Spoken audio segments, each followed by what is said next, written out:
Sud Radio, l'affaire dans l'affaire, Stéphane Simon.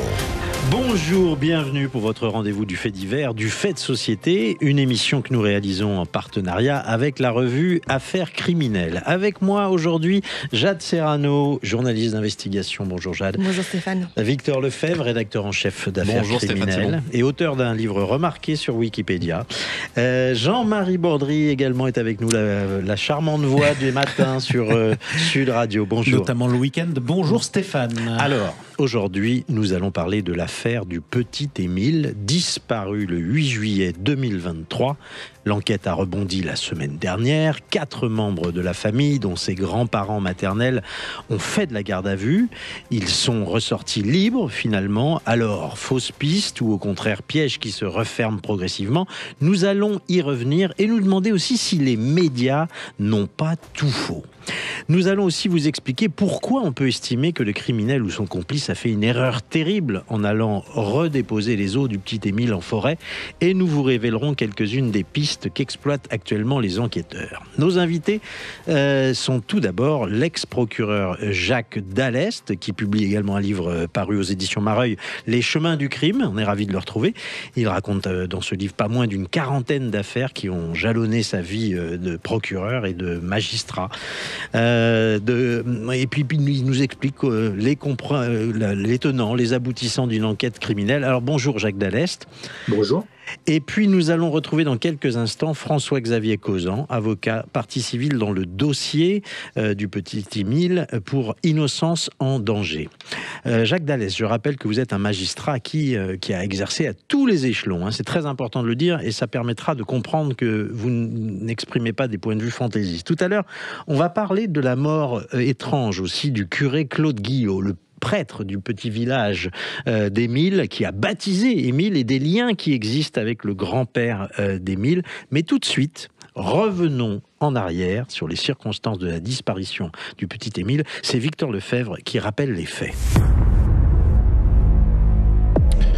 Il est 17h15 ce samedi 8 juillet 2023 lorsque l'impensable se produit. Dans le paisible hameau du Haut-Vernay, niché à 1200 mètres d'altitude dans les Alpes de Haute-Provence, Émile Soleil, un blondinet aux yeux clairs de 2 ans et demi, joue tranquillement dans le jardin de la maison de ses grands-parents. Le cadre est idyllique, une propriété entourée de verdure à l'écart de l'agitation urbaine. Des vacances familiales paisibles pour le petit garçon qui vient d'être confié à ses grands-parents par sa mère Marie. Philippe Dedovigny, le grand-père d'Émile, s'affaire à charger des piquets et du fil électrique pour clôturer un prêt destiné à ses chevaux dans le coffre de sa voiture. Au même moment, Émile s'engage dans la rue très pentue qui passe devant la maison. Il porte un t-shirt jaune et un short blanc. Selon les déclarations des 2 témoins, le garçonnet est vu pour la dernière fois vers 17h15, marchant seul dans l'impasse du Haut-Vernay, à une vingtaine de mètres seulement de la maison familiale. Quand la famille réalise que l'enfant a disparu, c'est la stupeur. Les recherches commencent immédiatement dans le hameau qui compte à peine une 30aine d'habitants à l'année. Les voisins sont alertés, les abords de la maison sont fouillés. Rien. Aucun cri, aucun vêtement abandonné, aucune trace dans la terre meuble du jardin. Comme si le garçon s'était évaporé. À 18h12, les gendarmes sont prévenus. Dès 18h30, les premiers renforts arrivent. La situation est d'autant plus inquiétante que le terrain environnant est particulièrement hostile. Forêt dense, ravins escarpés, chemins peu fréquentés. Un véritable défi pour les recherches. Pendant 3 jours, près de 600 personnes vont sillonner la zone. Des gendarmes, des pompiers et plusieurs centaines de volontaires. Les moyens déployés sont exceptionnels. 4 hélicoptères équipés de caméras thermiques, 12 équipes cynophiles, 2 drones de l'armée et enfin des plongeurs pour les cours d'eau alentour. Pourtant, malgré ces efforts colossaux, aucune piste sérieuse n'émerge. Les équipes cynophiles reviennent bredouilles. Les analyses de terrain ne révèlent aucun indice. Les premières 72 heures, cruciales dans ce type de disparition, s'écoulent sans le moindre résultat. Le lendemain, une enquête de flagrance est ouverte pour recherche des causes de disparition inquiétantes. Les grands-parents sont interrogés par les gendarmes. Les enquêteurs explorent méthodiquement toutes les pistes, accidents, implications familiales et même la thèse d'une attaque animale, un loup ou pourquoi pas un oiseau de proie. La famille est longuement auditionnée, mais aucun élément concret ne permet de les suspecter. Les analyses des téléphones portables et des véhicules circulant dans le secteur ne révèlent rien d'anormal. Les théories les plus fantaisistes commencent à émerger sur les réseaux sociaux. Trafic d'enfants, trafic d'organes, rites sataniques. 3 jours après la disparition du petit Émile, le procureur déclare que la totalité des 30 bâtiments composant le hameau du Haut-Vernay ont été fouillés. 12 véhicules visités, les 25 habitants du bourg entendus et 12 hectares méticuleusement ratissés. Le 30 mars 2024, 2 jours après une première mise en situation, tout bascule. À un peu plus d'1 kilomètre de la maison familiale du Haut-Vernay, une randonneuse trouve un crâne au milieu d'un étroit chemin forestier dans une aire boisée qui a pourtant déjà été fouillée. Par réflexe, la promeneuse place le crâne dans un sac en plastique et l'apporte aux gendarmes qu'elle conduit sur les lieux de sa découverte. Les ossements sont identifiés comme étant ceux du petit Émile. 8 mois de recherche acharnée pour aboutir à ce constat terrible. L'enfant était là, sous les branchages, dans ce vallon, pourtant ratissé à plusieurs reprises. Comment un corps a-t-il pu échapper aux battues, aux chiens spécialisés, aux drones équipés de caméras thermiques? Les enquêteurs se heurtent à une énigme technique aussi troublante que cruelle. Les légistes peinent à établir les circonstances exactes du décès, l'état des restes humains ne permettant pas, dans un premier temps, de trancher entre accident, homicide ou mort naturelle. Le dernier tournant en date de cette affaire se déroule au mois de mars dernier. Le 13, à la suite de courriers anonymes, des gendarmes se rendent de nuit dans le hameau et saisissent une jardinière à proximité de la chapelle. Les analyses n'aboutissent à rien de probant. Le 25 mars, sur la foi d'interception téléphonique cette fois-ci, nouveau coup de tonnerre, les grands-parents d'Émile ainsi que l'un de ses oncles et l'une de ses tantes, présents le jour de sa disparition, sont placés en garde à vue pour homicide volontaire et recel de cadavres. Des perquisitions sont menées à leur domicile, à la Bouilladis et dans leur résidence secondaire du Haut-Vernay. Une voiture et une remorque destinées au transport d'un cheval sont saisies. L'hypothèse d'un drame familial prend corps, mais les enquêteurs restent perplexes. Aucun élément probant ne permet la mise en examen des grands-parents. Aucun aveu n'est prononcé durant cette garde à vue longue de 48 heures. Dans la nuit du mercredi 26 au jeudi 27 mars, les gardes à vue sont toutes levées.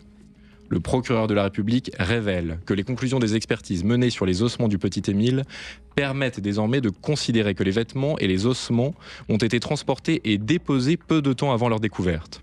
Le corps de l'enfant ne s'est pas décomposé dans les vêtements retrouvés dans la forêt. Le procureur évoque enfin des stigmates anatomiques évocateurs d'un traumatisme facial violent. Autant d'éléments qui introduisent la probabilité de l'intervention d'un tiers dans la disparition et la mort d'Émile Soleil. Dans les Alpes de Haute-Provence, là où tout a commencé, l'ombre du petit garçon plane toujours. Merci Victor Lefebvre. Jacques Dallest, Philippe Vedovini, le grand-père d'Émile, est ressorti libre, ainsi que sa femme, Anne. Est-ce que selon vous, c'est un retour à la case départ ?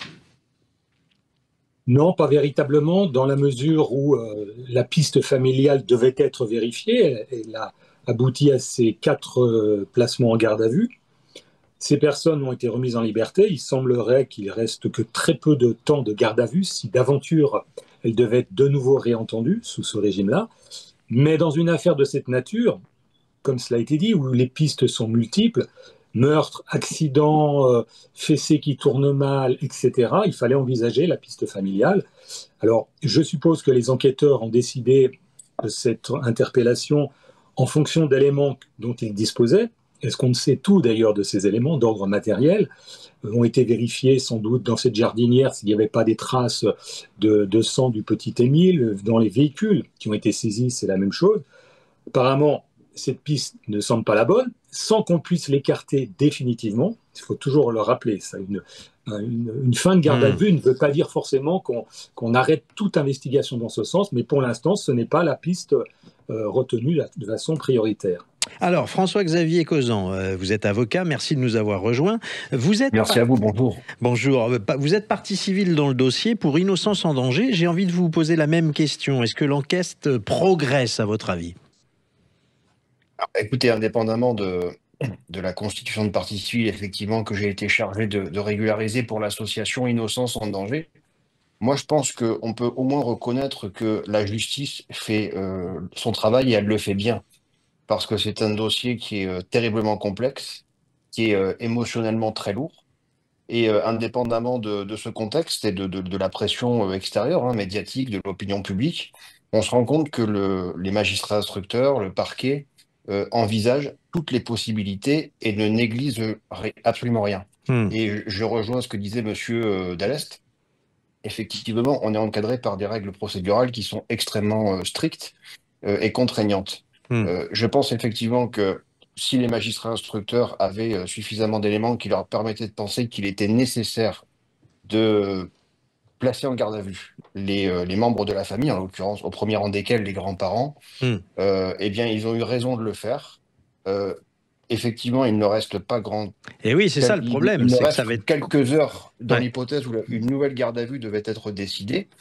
Mais je crois que le travail a été fait, hein, tant par les magistrats instructeurs que par les enquêteurs. On va y revenir, si vous le voulez, dans un instant, parce que j'aimerais que tous les deux, vous nous expliquiez en quoi le criminel ou son complice a fait une grosse erreur en allant redéposer les restes d'Émile dans les bois.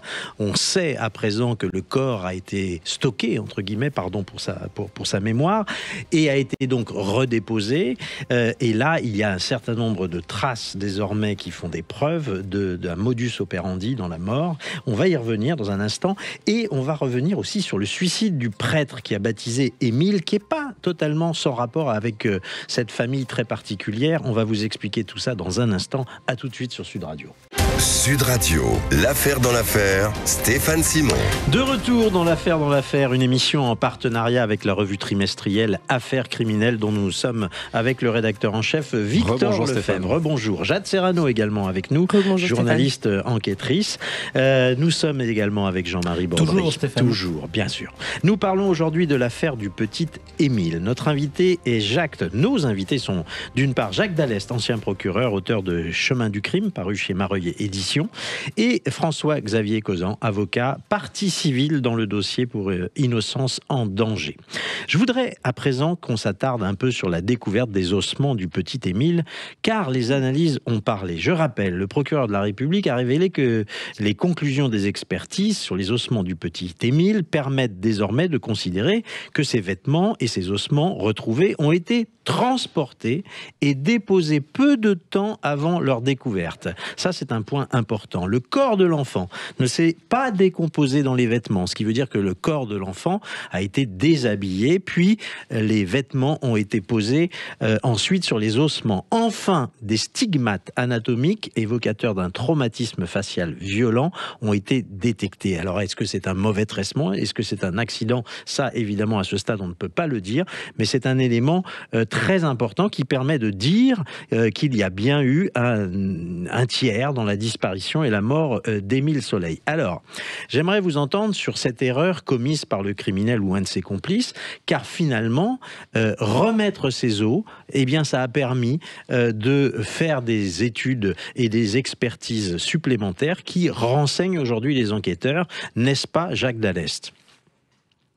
Oui, alors il devait être sans doute difficile pour la personne à l'origine du décès du petit Émile, soit de façon volontaire, soit accidentelle, de garder chez lui ou dans un lieu de ses dépendances, garder le corps de l'enfant. Surtout dans les jours qui ont suivi, avec les battues qui ont été mises en place. Alors, à quel moment le corps a-t-il été transporté, semble-t-il, peu de temps avant sa découverte par cette promeneuse? L'enfant a été déshabillé. Où a-t-il été déposé? Est-ce qu'il a été déposé dans une chambre froide, dans un congélateur? Je crois que ce sont des hypothèses envisagées. Ce qui supposerait donc que l'enfant ait été dans une maison ou dans un lieu où se trouvaient ces objets. Voilà, c'est les interrogations, parce que garder à son domicile ou dans un endroit qui vous appartient un corps, c'est toujours problématique. Alors, surtout quand la moitié de la police et de la gendarmerie du pays sont en train de sillonner la zone. Alors le fait qu'on retrouve à 2 km les restes du petit peut laisser penser, mais c'est qu'une hypothèse, que cette personne qui a eu le corps de l'enfant n'était pas forcément très loin de ce lieu-là. Parce que si quelqu'un avait transporté le corps, il l'aurait déposé beaucoup plus loin, à plusieurs dizaines de kilomètres, comme on le voit souvent. Quand l'auteur d'un meurtre se débarrasse d'un cadavre, il ne le dépose pas à proximité du lieu des faits. Donc on reviendrait sur une hypothèse peut-être du village, d'un membre du village, ou toujours de la famille, qu'il ne faut pas écarter encore une fois, Voilà, mais il fallait, je crois, que l'auteur se débarrasse du corps à un moment ou à un autre. Il était condamné à cela. D'accord.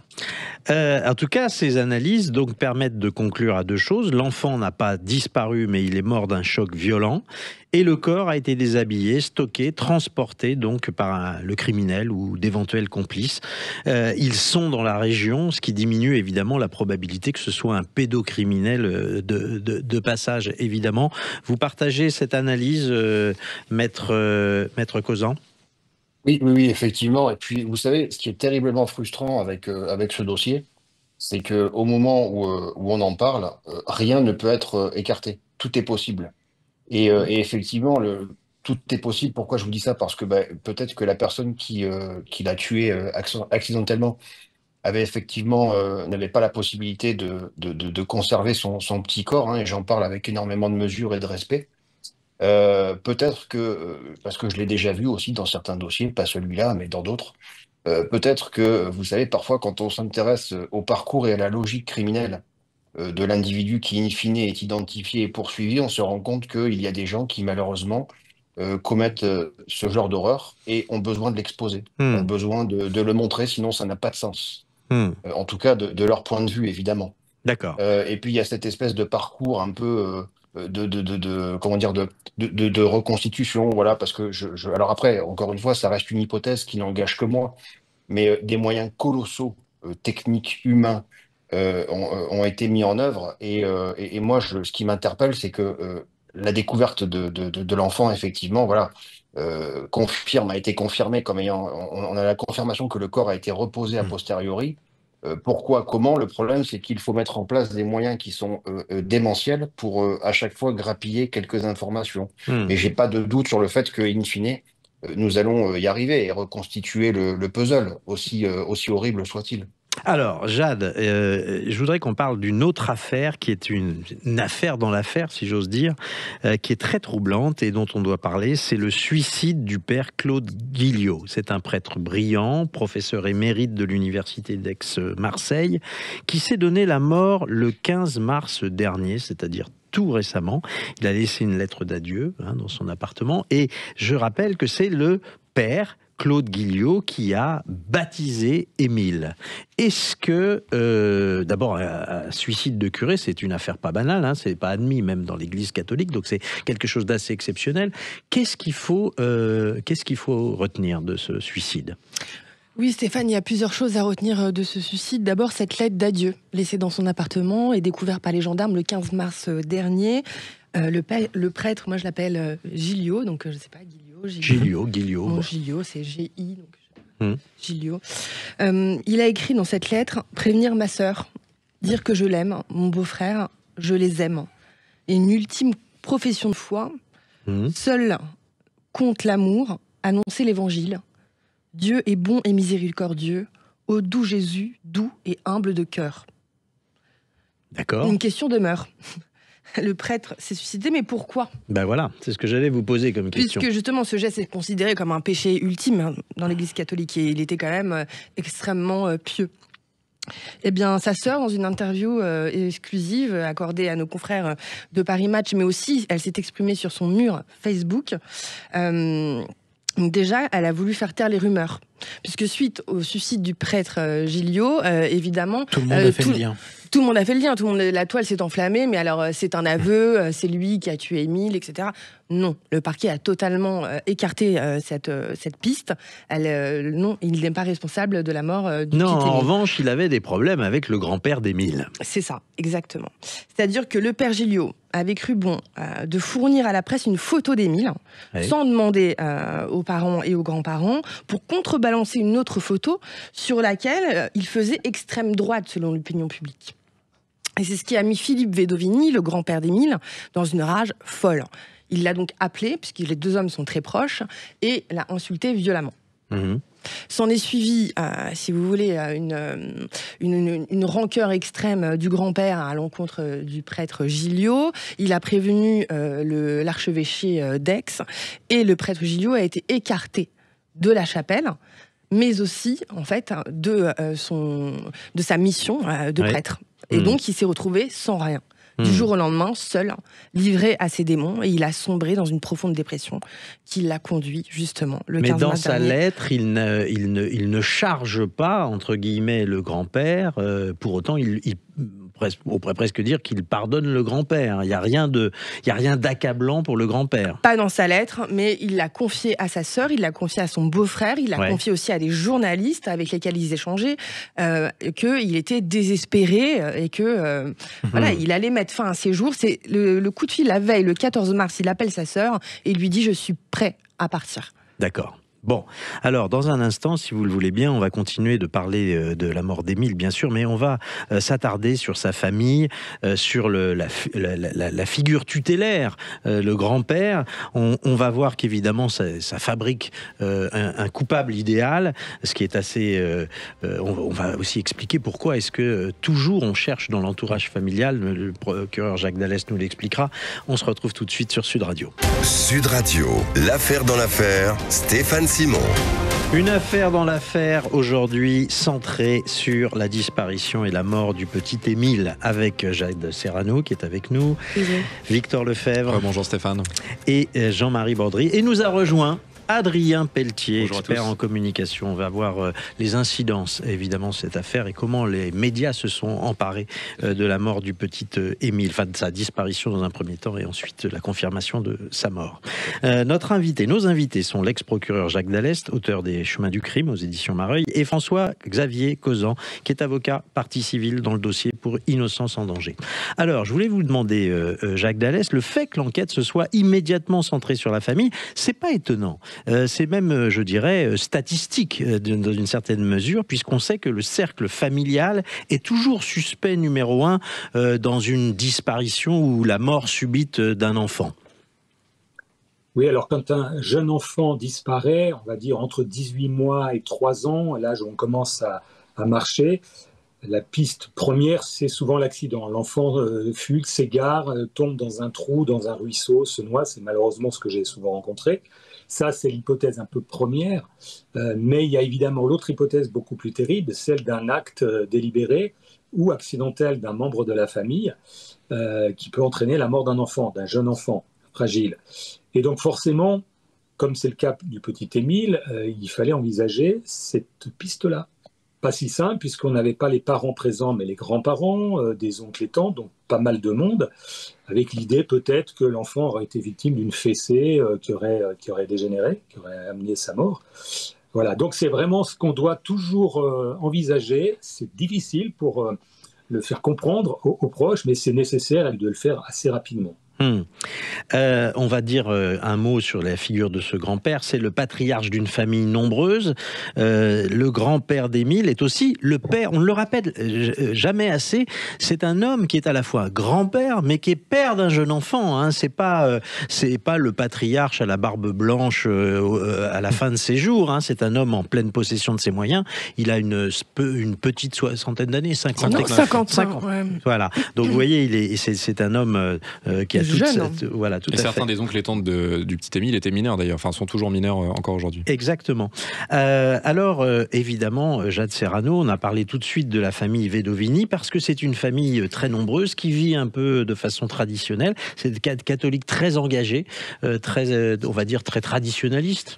Oui, c'est une famille nombreuse, 10 enfants, dont Marie, la mère d'Émile Soleil. Ils sont catholiques pratiquants, adeptes de la messe en latin.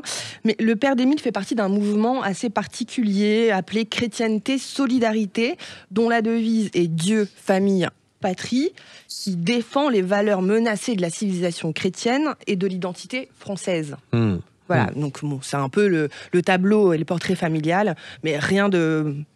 Oui, en soi, ça ne fait pas de lui, évidemment, un coupable immédiatement. Mais il y a une certaine presse, quand même, qui s'est engagée un peu dans cette direction-là.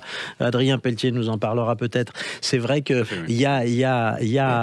ça fait presque un portrait d'un meurtrier possible, quelqu'un qui est à la droite de la droite. Mais non, mais c'est pas ça. Moi, j'ai beaucoup enquêté sur les catholiques intégristes, et notamment sur les violences en leur sein. Alors, c'est vrai que ce sont des violences systémiques, mais on les retrouve aussi aussi chez les salafistes ou d'autres groupes religieux très rigoristes ou dans des groupes à dérive sectaire. Donc évidemment que cette piste interpelle, mais ça ne fait pas d'eux des coupables idéaux. Bon, alors le grand-père, le patriarche, appelons-le plutôt le patriarche, Philippe Vedovini, est très engagé dans les institutions d'enseignement catholique et on sait que c'est un encadrant très sévère. Oui. Il officie notamment au pensionnat, que l'on a dit, intégriste de Riomont. Oui, c'est pas forcément un pensionnat intégriste. Ce qu'il faut savoir, c'est que Philippe Vedovini est à la base kinésithérapeute ostéopathe. Ouais. Mais à l'âge de 26 ans, il décide de rentrer dans les ordres et devient chef scout au pensionnat de Riomont. C'est un pensionnat qui est situé dans le Pas-de-Calais et qui accueille des enfants de la DAS. Donc c'est pas un internat catholique. Des enfants placés. Voilà, exactement. Donc, mais c'est un lieu qui va pas vraiment mettre à l'abri ces enfants déjà abîmés par la vie. C'est ce qu'on puisse dire, parce que finalement, au pensionnat de Riomont, dorénavant fermé, ces enfants vont subir des maltraitances physiques et sexuelles. Le Philippe Vedovini, il est appelé par les anciens élèves frère Philippe. Et il est décrit par eux comme violent. Il leur donne des coups de poing, des coups de rangers dans la figure, sur le corps, et leur tire violemment les oreilles. Et il va aussi être dans une affaire d'agression sexuelle qui va concerner un ancien prieur, André H, lui, mais à laquelle il a assisté. En tout cas, il est accusé d'avoir assisté. Exactement. Et il est placé en tant que témoin assisté dans cette affaire. La justice n'a retenu aucune charge contre lui. Et pourtant, cet ancien prieur, André H, est bien mis en examen par la justice. D'accord. Alors Jacques Dallest, est-ce que médiatiquement on n'avait pas là un profil idéal de suspect? Un homme, un encadrant très sévère, une famille traditionnaliste que certains ont dépeint immédiatement comme étant un petit peu arriérés, on va dire, parce qu'ils ont des convictions très fortes. Est-ce que c'est pas le travers de notre époque, ça, de fabriquer tout de suite des coupables idéaux? C'est malheureusement le travers des médias qui veulent très vite une explication, la mise en évidence d'une responsabilité, d'une culpabilité, d'ailleurs au mépris de la présomption d'innocence, vous le savez. En fait, il faut envisager cette piste familiale, peu importe d'ailleurs l'appartenance idéologique, les convictions religieuses des personnes en cause, mais ce qui est important de savoir, c'est si le grand-père ou un autre membre de la famille pouvait avoir la main leste vis-à-vis du petit Émile, s'il était coutumier de correction, de fessées un peu appuyées. C'est ça qui est important, de connaître un peu la personnalité des parents, des membres de la famille, pour savoir s'il y avait eu des précédents de violence sur l'enfant, de façon à peut-être expliquer cette piste-là. Et le reste, c'est un habillage médiatique, évidemment, qui peut être intéressant, mais qui me semble pas du tout dans la démarche initiale des enquêteurs et des juges, qui consiste à savoir quelles peuvent être les personnes impliquées dans un fait matériel d'enlèvement, voire de décès d'un enfant. C'est ça qui doit primer et qui a dû primer, je pense, au début de l'enquête. Jean-Marie. Alors, on parlait du travers de l'époque. Le coupable idéal, c'est le travers de toutes les époques et depuis toujours, même avant les médias. Mais j'ai une question pour notre invité Jacques Dallest, monsieur le procureur. Quand on entend tout ce qu'on a entendu sur le grand-père, quand on entend y compris ce que disaient les voisins, les riverains, parce qu'il y a des interviews qu'on n'a pas diffusées depuis 1 an, qui avaient tendance à être accablantes. Ah, moi, je suis persuadé que c'est lui, un tel ou un tel. Quel impact et quelle pression ça a sur la poursuite de l'enquête, des interrogatoires et des gardes à vue?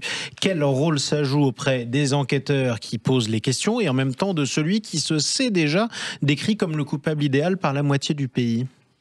Oui, alors ça, c'est le problème de la médiatisation d'une enquête criminelle. Pensez à l'affaire du petit Grégory, bien plus ancienne, 1984, avec le déchaînement médiatique qui a forcément gêné les enquêteurs.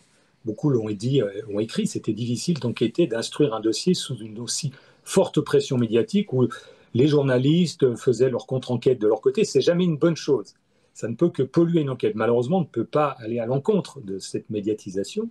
Donc, encore une fois, je pense que les enquêteurs ont intégré. En quoi ça pollue l'enquête? C'est ma question, en fait. En quoi, précisément, ça peut polluer l'enquête? L'orientation. Parce que des personnes vont être entendues hors cadre judiciaire par un journaliste, par toutes sortes de personnes. Donc, ça peut gêner la recherche des explications. Voilà.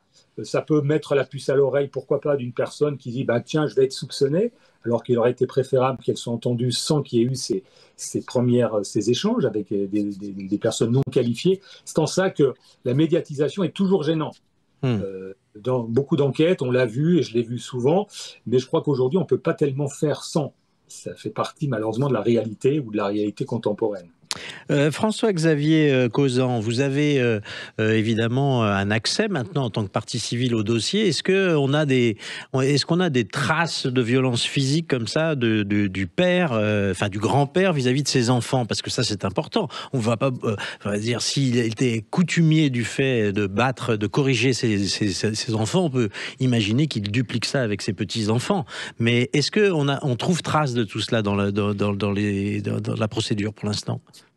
Alors, pour être totalement transparent avec vous, je n'ai pas encore accès au dossier, ce qui s'explique par deux choses. La première, c'est que en tant que partie civile association, on a toujours un accès qui est un peu différé, surtout lorsque l'affaire est aussi médiatique.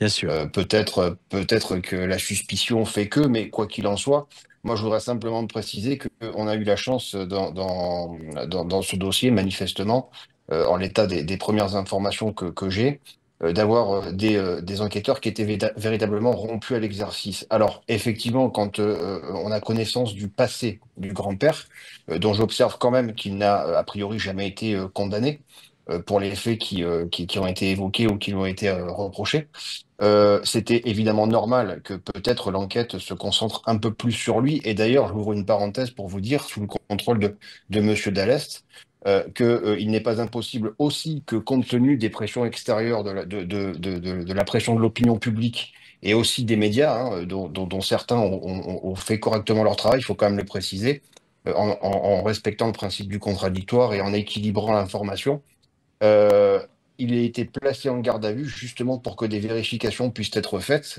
aux fins, in fine, de le mettre hors de cause, parce que finalement les gardes à vue ont été levés, il n'a pas été présenté au magistrat, pas été mis en examen. Absolument. Donc c'est peut-être aussi une façon de répondre à l'opinion publique et aux gens en leur disant, voilà, effectivement, on a tout un environnement qui a eu le mérite de nous alerter, le travail a été fait, à ce stade, retenez que, indépendamment de tout ce qui a pu être dit, envisagé, pensé, ou même retrouvé, nous n'avons pas d'indices graves et concordants qui pourraient justifier la mise en examen. Eh ben, merci. Ce n'est pas définitif, parce qu'on ne sait pas, in fine, ce que l'instruction donnera, mais il n'en demeure pas moins que c'est une réalité du dossier aujourd'hui. Merci beaucoup François-Xavier Cauzan d'avoir été avec nous. Merci à vous. Dans un instant, on continue à parler de la disparition d'Émile et on va se demander s'il n'y a pas eu des ratés justement dans l'enquête. On parle d'un grand professionnalisme depuis le début de cette émission et pourtant, vous allez voir, on rejoint dans un instant un des reporters du Parisien qui est allé enquêter sur place. Ronan Folgoas sera avec nous dans un instant. À tout de suite sur Sud Radio. Sud Radio, l'affaire dans l'affaire, Stéphane Simon. Retour dans l'affaire, une émission en partenariat avec la revue trimestrielle Affaires criminelles, dont le numéro 2 est actuellement chez votre marchand de journaux. Avec nous d'ailleurs Victor Lefebvre, le rédacteur en chef, Jean-Marie Baudry, la voix des matinales le week-end sur Sud Radio bien sûr. Et puis Jade Serrano, journaliste d'investigation, et nous a rejoint tout à l'heure Adrien Pelletier, expert en communication, qui va nous détailler la fabrication d'un coupable idéal dans un instant. Nous parlons de la mort du petit Émile, disparu en juillet 2023, dont les ossements ont été retrouvés et dont les grands-parents ont fait de la garde à vue, ainsi qu'un de ses oncles et une de ses tantes, avant de ressortir libre. Jacques Dallest, c'est très difficile de vous poser cette question, et pourtant je vais vous la poser. Est-ce qu'il n'y a pas eu des ratés dans cette enquête? Parce que quand même, vous l'avez écrit dans vos livres, quand les enquêtes n'aboutissent pas rapidement, c'est souvent que ces enquêtes ne sont pas convenables au début, que les premières constatations n'ont pas été très heureuses. Ça, c'est parce que j'ai bien lu Jacques Dallest. Oui, je l'évoquais surtout les hypothèses où, dès le départ, on est sur une piste criminelle. C'est-à-dire de la découverte d'une personne décédée de mort violente, tuée par quelqu'un, où là, les ratés, les insuffisances du début d'enquête peuvent être très problématiques. Là, la complexité de l'affaire du petit Émile, c'est que on parle d'abord d'une fuite, puisqu'on voit le petit dans la rue, tout seul, donc comme s'il s'était échappé du domicile familial. Et donc là, à partir de là, tout est possible. Mauvaise rencontre, accidentelle ou pas. Et c'est en ça qu'il était très complexe, je pense, pour les enquêteurs. Et pourtant, les gendarmes, on le sait, mettent de gros moyens dans ce genre de choses, surtout quand il s'agit de disparition d'enfants. Dans la mesure où la diversité des pistes est quand même assez large, il n'était pas simple de tout faire, de tout faire en même temps. Moi, je ne crois pas que rien ne nous permet de nous dire que des ratés ont eu lieu. Alors, il y a peut-être, après coup, on saura qu'il y a peut-être des choses qui auraient pu être faites, mais ça, c'est facile de le dire après coup. Est-ce qu'il fallait passer au Blue Star l'ensemble des maisons du hameau? Ça reste un sujet. Eh bien, justement, j'ai envie qu'on rejoigne Renan Folgoas, qu'on aime beaucoup ici, qui est journaliste d'investigation au Parisien. C'est une des plumes les plus acérées, une des lames du Parisien, on va dire. Renan Folgoas, vous êtes parti en reportage au Haut-Vernay. Déjà, on a envie de vous demander vos impressions. On a envie de vous demander ce que vous avez retenu de votre séjour. Et puis, on va vous demander aussi une question très dure. Est-ce que vous pensez qu'il y a eu des ratés dans cette enquête? Bonjour Stéphane Simon, bonjour à tous.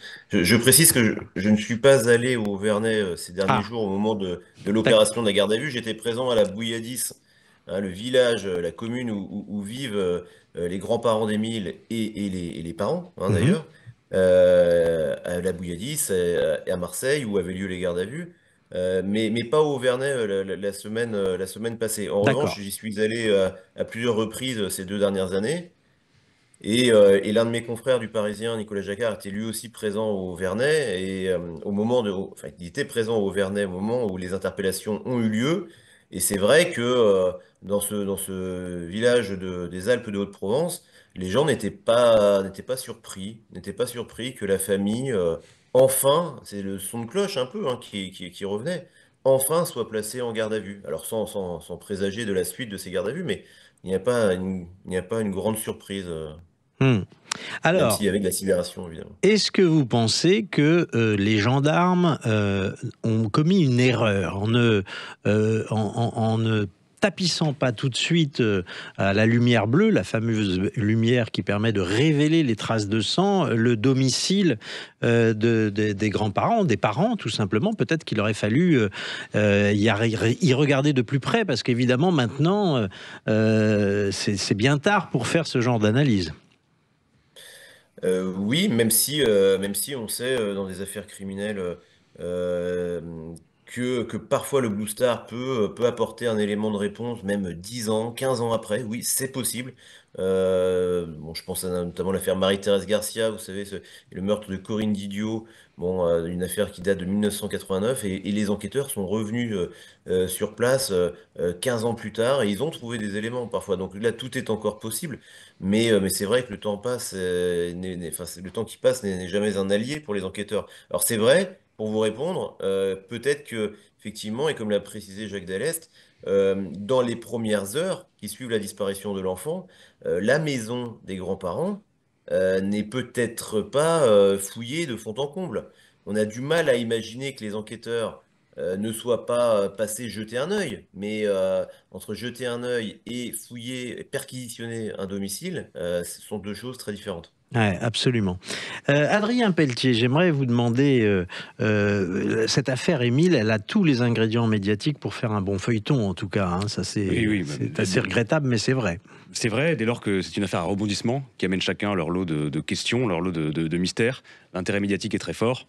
Ici, on a plusieurs séquences. En 2 ans, on a eu la disparition inexpliquée, qui a amené tout un lot d'hypothèses, notamment celle d'un enlèvement par un rapace qui a scandalisé les réseaux sociaux.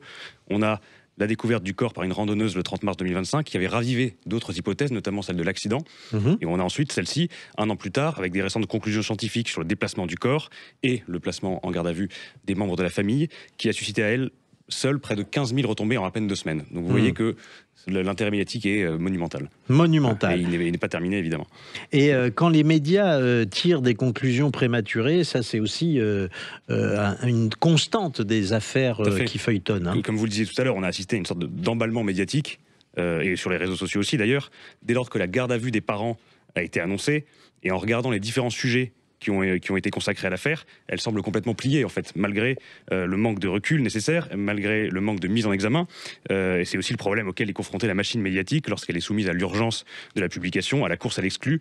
Là, on a quand même une famille qui a été décortiquée sous tous les angles. Le pasteur du grand-père, comme vous l'avez dit, ancien séminariste dans un internat, le curé de la paroisse qui se serait suicidé, poussé à bout par ses mêmes grands-parents, les rapports glaciaux qui existeraient entre les grands-parents et les parents, et même on a supputé qu'ils entraînaient maintenant une suspicion vis-à-vis d'eux, et évidemment les croyances religieuses, comme vous le disiez, qui ont été débattues sous toutes les coutures en place publique, et d'ailleurs qui ont scandalisé certains journalistes et certains commentateurs qui s'en sont émus. Avant de vous reposer une autre question, j'aimerais demander à Renan Folgoas d'avoir un regard critique sur le travail de ses confrères. Est-ce qu'il y a des questions que ne posent pas les médias dans cette affaire?